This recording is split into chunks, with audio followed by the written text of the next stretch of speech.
All right, hello everybody. Welcome to Sunday School, and it's good to be back with you. And well, here we go. Show you what they say the 7 deadly sins are, and then show you where they are in the Bible. Because these are sins that we shouldn't do, okay? For sure. This one would be envy. They call it the sin of envy, which really, if you look at it, is the sin of being ungrateful. So being ungrateful. Verse 14 and verse 30, look what it says. A sound heart is the life of the flesh, but envy the rottenness of the bones. Okay, so yeah, certainly envy is bad. Go to chapter 27. Proverbs 27 and verse 4. Proverbs 27:4 says this. Wrath is cruel and anger is outrageous, but who is able to stand before envy?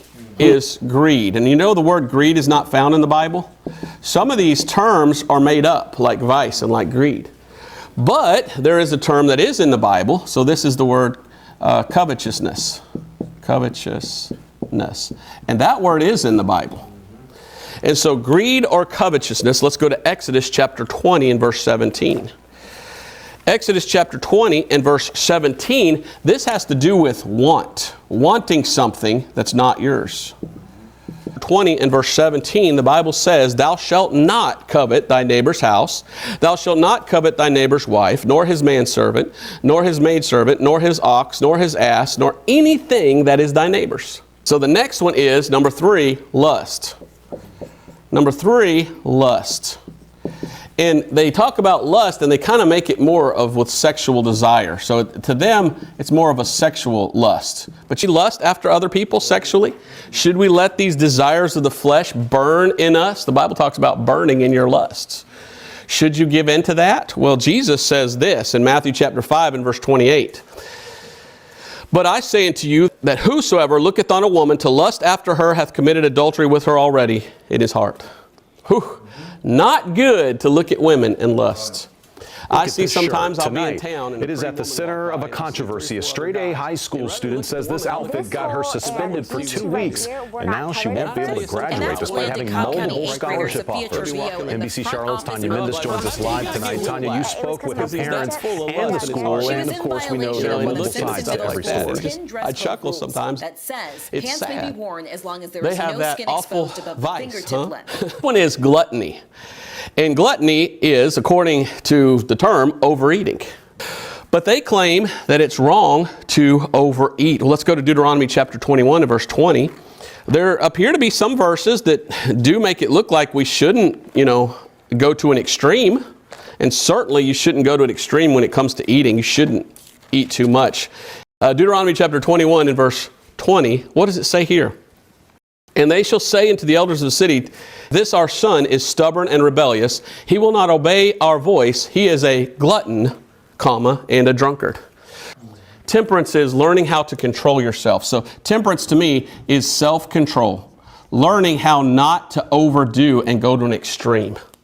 And a lot of people, they'll do that. They'll go to an extreme with something. And that's kind of sad. Number 6 here. Number 6, and here I have a little bit of a problem. Wrath or anger. Well, should we be wrathful? Well, clearly not. Wrath kind of has the connotation of where you just get so angry that you just lash out and hurt people. It's called righteous indignation. Getting angry at sin. Did you know that's not a sin? So it's not a sin. And we have seen the polls that most Kentuckians are against these anti-LGBTQ pieces of legislation. When it comes to this issue, polling doesn't matter to me because I believe it's the right thing to do. The people slothfulness. What is slothfulness? Slothfulness is basically being lazy. Nobody likes a lazy person, do they? Except the person who is lazy. He loves himself. He enjoys sitting around doing nothing like a bump on a log, I'm sure. But does the Bible use the term sloth? Well, actually, yeah, it does. I was surprised when I saw this. Proverbs chapter 21 and verse 25. The desire of the slothful killeth him.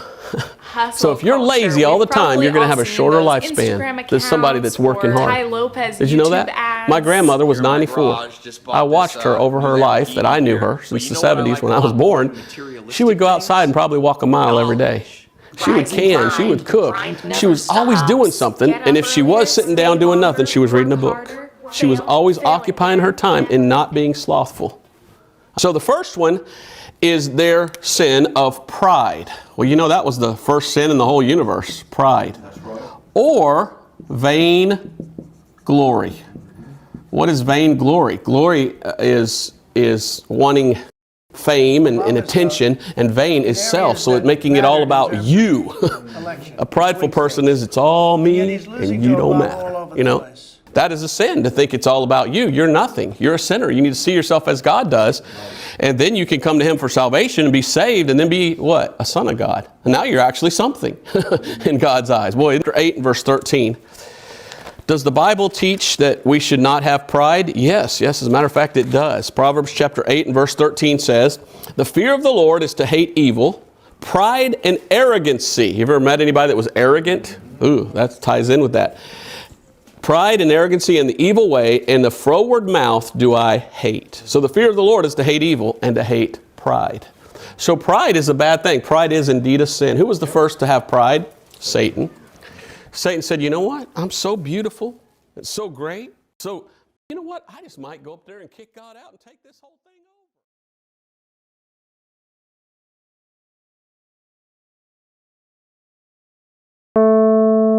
over.